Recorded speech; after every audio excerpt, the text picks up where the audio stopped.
Is there a world then where this could work? As Matt says in his piece, let us weigh the pros and cons of replacing two-legged semi-finals home and away with a week-long festival of football comprised of two semi-finals, a youth final, a women's game, gigs, something involving legends of the game, and anything else the events and marketing departments can squeeze in before finally finishing with the men's final. Ricardo Fort joins us. He has over 25 years experience in the sports industry, leading the global sponsorship teams of Visa and the Coca-Cola Company. And Ricardo launched Sport by Fort Consulting to help sponsors, leagues, investors and athletes successfully invest in sports. Do you think in the main, thank you very much for joining us, Ricardo, that brands want more than a game now? Everything has to be an event. Absolutely. Well, first of all, thank you for having me. And yes, absolutely. The brands, they need more than the game. Of course, the importance of the distribution in media, the broadcasting of the matches is very important, provides great visibility, but the opportunities to do more beyond the game are very, very valuable for the sponsors, today's sponsors and the future sponsors. I know you don't have the numbers in front of you, so it's a bit of an unfair question I'm going to ask you. But what came back to me quite loudly was, okay, right, in theory, a Final Four week with events, yeah, I can see how that would increase, certainly commercial income. And, you have the Jeopardy thing, and maybe broadcasters would like it. However, what you are losing, you're losing two semi-finals, right? And you're losing two semi-finals where the clubs get the income, big ticketing revenues, and they get to do all those cool, lovely things that you've just explained with their sponsors. The Champions League semi-final is pretty much the best game a club can put on. So it's that taking away, and then also the broadcasters lose two games as well. So can you imagine? Can you sort of sketch out in your head how you compensate for the loss of those two bumper home fixtures plus two broadcast games with this week of sport? Do you think the week of sport can beat the losing the two home cup semi-finals? Well, that's an interesting question, and I think this is possible. But the question here for me is the barrier for making this happen money?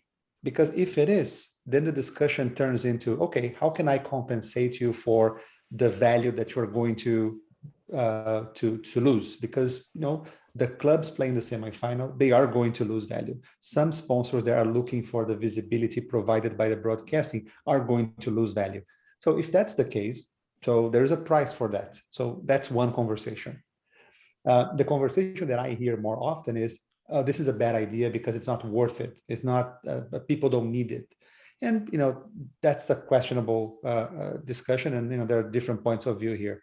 But I think that if UEFA wants to move forward with it, there is a form of providing additional value to the clubs that reach the semifinal, either through prizes or through other opportunities during the competition, whatever it takes, more exposure to make sure that works.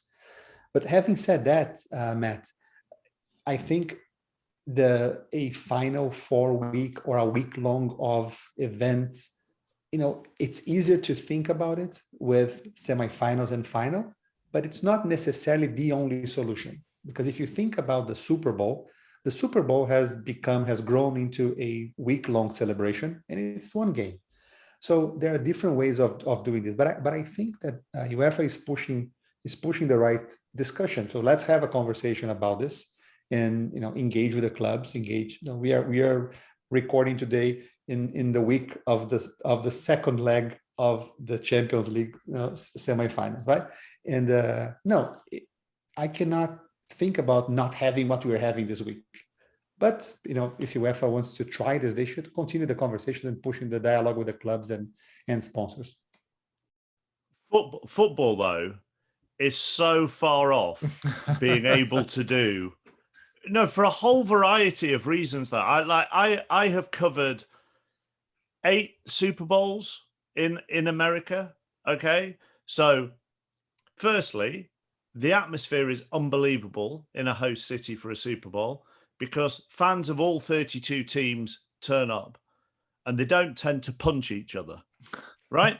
so the actual we have to be honest though, don't we, Ricardo? You know, if you have 4 teams, men's semi-finals in one city, that isn't necessarily, we have to be brutal here, isn't going to necessarily produce the festival atmosphere that you get at the NFL, really.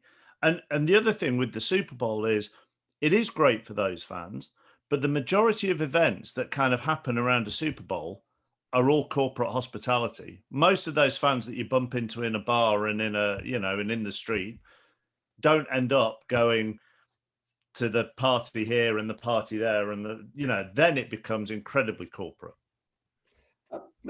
Well, there's a few things here to unpack. The first one is you are absolutely right. The atmosphere and the behavior of fans in football is very different from fans in American football. So we have to, having said that, there are many other events where you have fans from multiple teams, nations gathering in the same place. And, you know, it's possible and it's manageable. Of course, the behavior of a fan of a club is not the same of a behavior of a fan of the national team. So you have also take that into account. But I don't think that the concern with violence should be a big influence in the decision. I think this is manageable, and you know, police and should be able to take care of that. Let's put that aside for a second. And regarding the kind of entertainment there is, you know, yes, you're right, because the Super Bowl is a corporate event. So a lot of the parties, a lot of the events are designed for people that are involved with it. I don't think that's necessary. So when you look at, let's just look at other sports. If you look at Formula One, what they've been doing more and more is creating events for the public. So that's probably a better reference for what football can be in the days before. But it's a complicated task for any organizer to set up in a week with fans coming in and out. There's a lot of things going on, and you know, the listeners will be better informed if they read Matt's latest piece. But I'll stop here. You see, and obviously you're here to talk to us from a sort of sponsors, leagues, investors point of view. I actually, read Matt's article and I think, do you know what? Actually, there are a lot of good ideas in a week-long festival, and even greater exposure of a women's final and the youth final as well. I think, do you know what?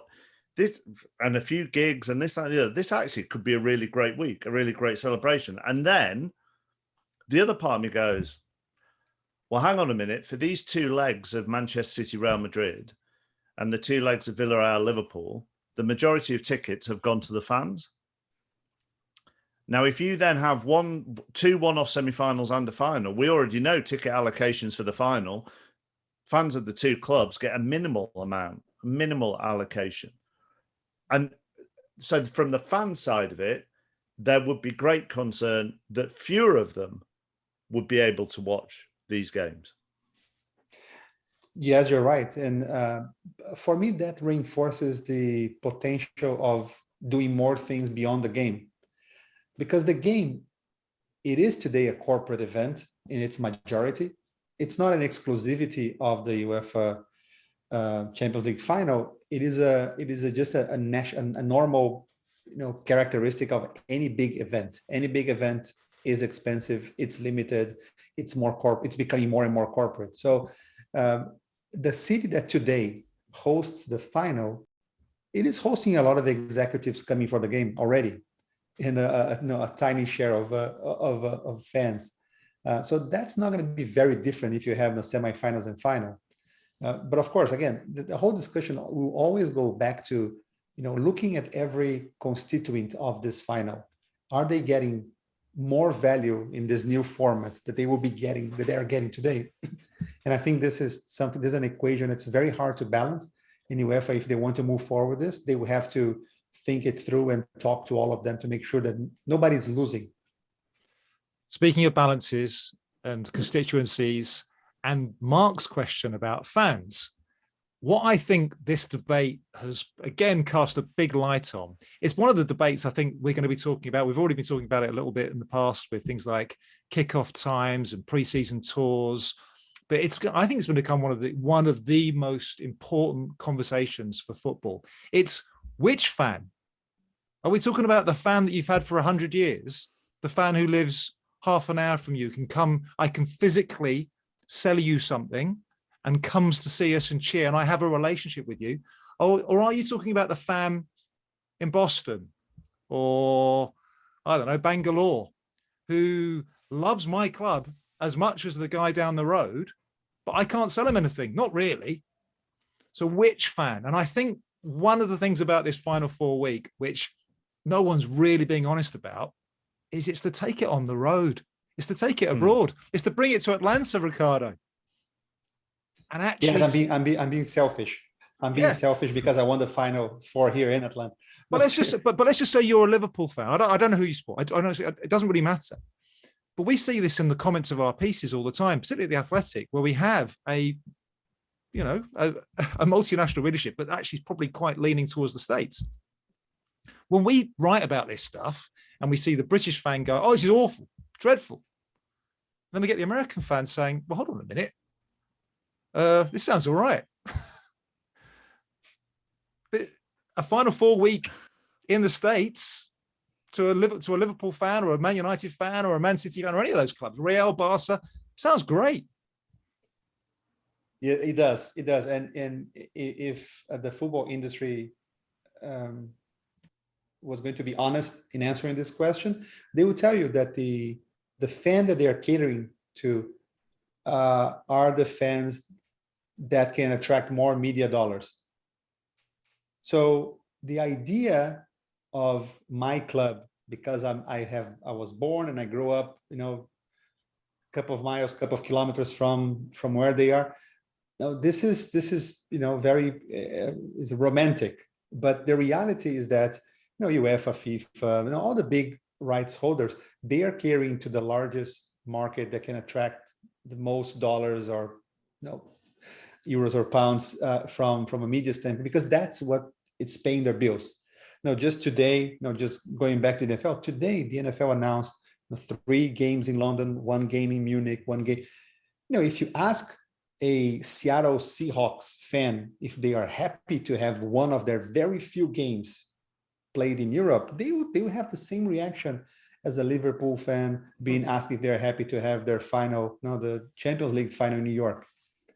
But I think that's the nature of global sports. And I don't think that, a Final Four or a Champions League final game, match would make any difference.